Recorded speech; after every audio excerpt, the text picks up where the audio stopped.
आज आपण तांदळाचं पीठ न वापरता अगदी परफेक्ट उकडीचे मोदक कसे बनवायचे ते बघणार आहोत. सारण बनवण्यासाठी सर्वात प्रथम अगदी थोडेसे तुपामध्ये आपण सुकं खोबरं आणि ड्रायफ्रुट्स भाजून घेतले. हलकंसं गार झाल्यानंतर मिक्सरला बारीक फिरून घ्यायचं.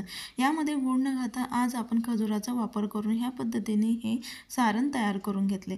लगेच साईडला त्याच पॅनमध्ये अगदी थोडंसं तुपामध्ये रवा भाजून झाल्यानंतर लगेच त्याच्यामध्ये अगदी थोडं थोडं दूध घालत ह्या पद्धतीने आपण रवा हा शिजवून घेणार आहोत.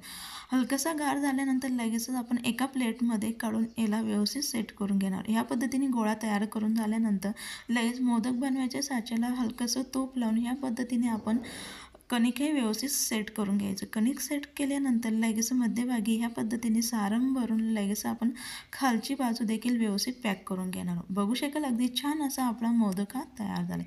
संपूर्ण मोदक तयार झाल्यानंतर ह्या पद्धतीने आपण लगेच त्यांना वाफवून घेणार आहोत. अगदी परफेक्ट असे आपले उकडीचे मोदक हे